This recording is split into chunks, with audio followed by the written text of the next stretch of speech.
দেখুন, এটা তো অন্যায়।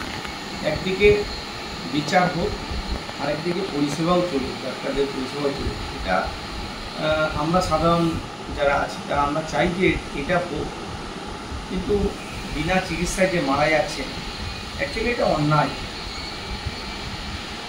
কত লোকের প্রাণ গেলে এদের বুঝ ফিরবে, সেটা বিচার্য বিষয়, মানে চিন্তার বিষয় একটা।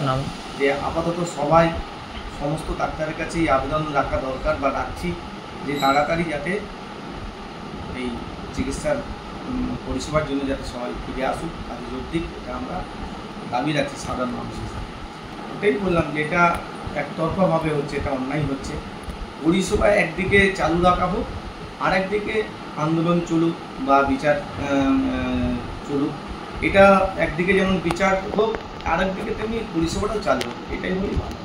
হ্যাঁ, এটা তো ঠিকই বলছেন। এটা তো বাংলায় যদি এরকম চলতে থাকে তা তো আরও অনেক সাধারণ মানুষ আজকে হসপিটালে কারা যায় বলুন।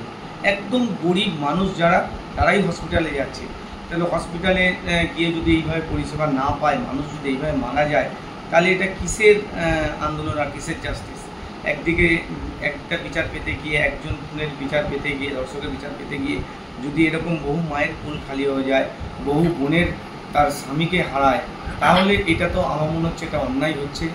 এটা ভেবে দেখা উচিত সমস্ত ডাক্তারদের, সব ডাক্তারবাবুদের উচিত একসঙ্গে মিলে বসে আলোচনার মাধ্যমে কাজে যোগ দেওয়া উচিত। ছেলেমেয়ের ভবিষ্যৎ নিয়ে চিন্তিত? তবে আজই চলে আসুন দি অভিকর্মা কিডসে। ইংলিশ মিডিয়াম এই স্কুলে রয়েছে নার্সারি থেকে পঞ্চম শ্রেণী অবধি পড়ার সুযোগ।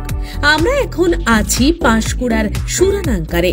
ভর্তির জন্য যোগাযোগ করুন 9045193055 এই নম্বর। মোমো খেতে ভালোবাসেন? তাহলে অবশ্যই আসতে হবে শ্রীরামপুরের বিখ্যাত বান্টি মোমোতে, যা এখন মো ফ্যামিলিও।